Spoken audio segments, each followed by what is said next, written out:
안녕하십니까? 저는 평생 옛글을 벗삼아 살아온 백운입니다.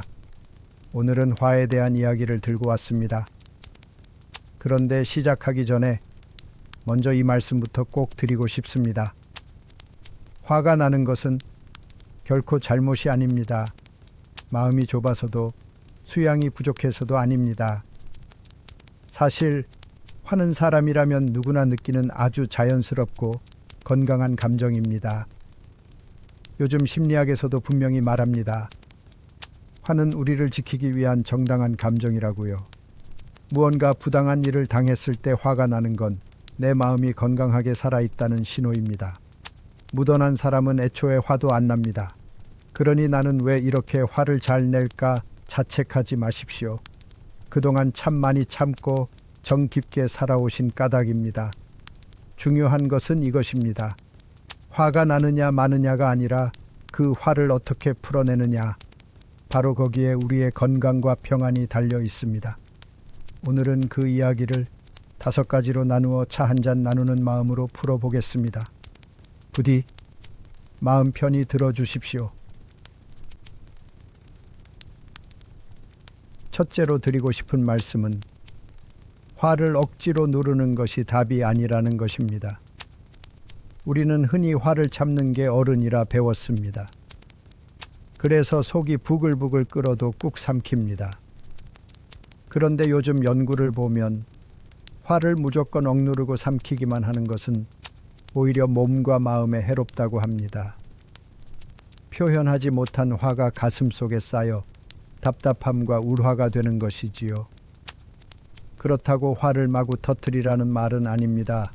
핵심은 화라는 감정을 나쁜 것으로 여겨 억지로 없애려 하지 말고 내가 지금 화가 났구나 하고 먼저 인정하는 것입니다. 신기하게도 감정은 미워하고 누를수록 더 커지고 가만히 받아들이면 한결 작아집니다. 화를 적으로 두지 마십시오. 그저 잠시 찾아온 손님처럼 알아차려 주는 것. 거기서부터 다스림이 시작됩니다. 둘째는 그 화를 오래 쥐고 있으면 가장 먼저 다치는 사람이 나 자신이라는 것입니다. 크게 화가 났던 순간을 떠올려 보십시오. 가슴이 두근거리고 얼굴이 달아오르고 손이 떨립니다. 그것은 기분 탓이 아니라 실제로 몸 안에서 벌어지는 일입니다. 화가 나면 심장이 빠르게 뛰고 혈압이 치솟고 혈관이 좁아집니다.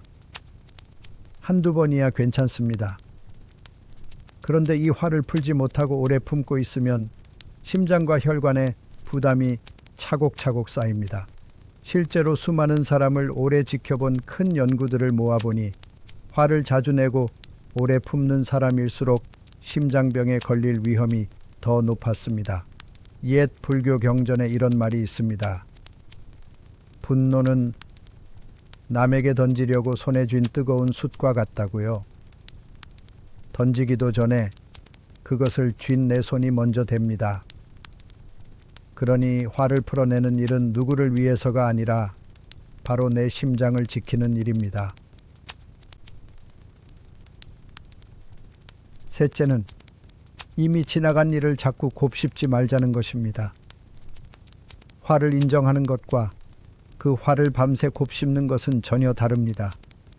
나이가 들수록 잠자리에 누우면 옛 억울한 일들이 떠올라 자꾸 되새기게 됩니다. 그때 왜 그 말을 못했을까? 그 사람이 어떻게 나한테 그럴 수가 있었나? 저도 그 마음을 압니다. 그런데 이 곱씹는 것이 몸에 참 해롭습니다. 요즘 연구를 보면 지난 일을 자꾸 되새기는 사람은 한 번 오른 혈압이 좀처럼 내려가지 않는다고 합니다. 화는 이미 지나갔는데 곱씹는 동안 내 몸은 그 화를 계속 다시 겪고 있는 것이지요. 무노 톨스토이도 이런 말을 남겼습니다.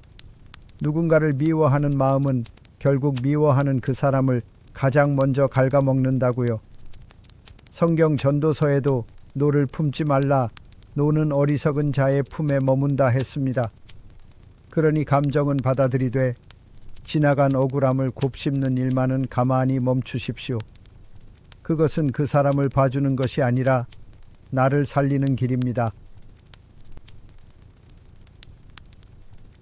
넷째는 오늘 가장 드리고 싶은 말씀, 용서입니다. 용서라고 하면 우리는 흔히 잘못한 상대를 위해 베푸는 것이라 생각합니다. 그래서 더 어렵지요. 저 사람이 뭐가 예쁘다고 내가 용서를 해. 그런데 용서는 사실 상대를 위한 것이 아니라 나를 위한 것입니다. 미국의 한 큰 대학에서 깊은 상처를 가진 사람들에게 용서하는 법을 가르치는 연구를 했습니다. 그랬더니 놀랍게도 그분들의 혈압이 내려가고 스트레스와 우울이 줄었습니다. 그리고 그 효과가 6달이 지난 뒤에도 그대로 남아 있었습니다. 용서한다는 것은 상대의 잘못을 잊거나 옳다고 인정하는 게 아닙니다. 그저 그 미움을 더 이상 내 안에 품고 살지 않겠다고 가만히 손을 펴는 것입니다.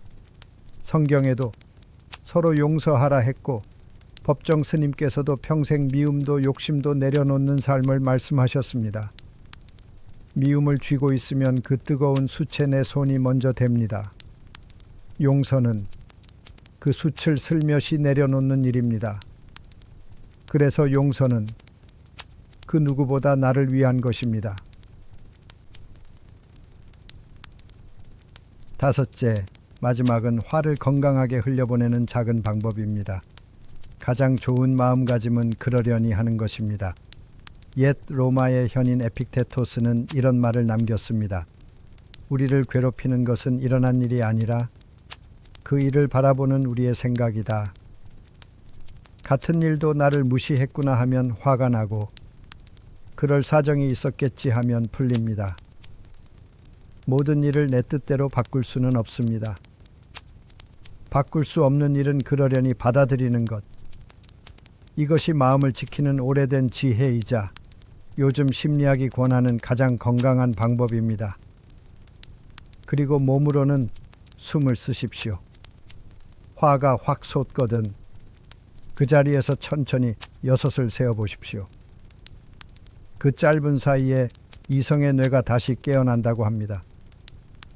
이어서 넷을 세며 들이쉬고 6을 세며 길게 내쉬면 몸의 흥분이 가라앉습니다. 다만 한 가지, 소리치고 물건을 부수며 쏟아내는 분풀이는 오히려 화를 더 키운다고 합니다.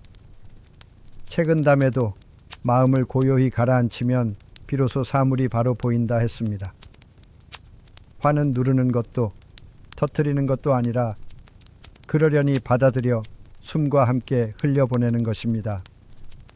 이제 5가지 이야기를 마칩니다. 다시 한번 말씀드립니다.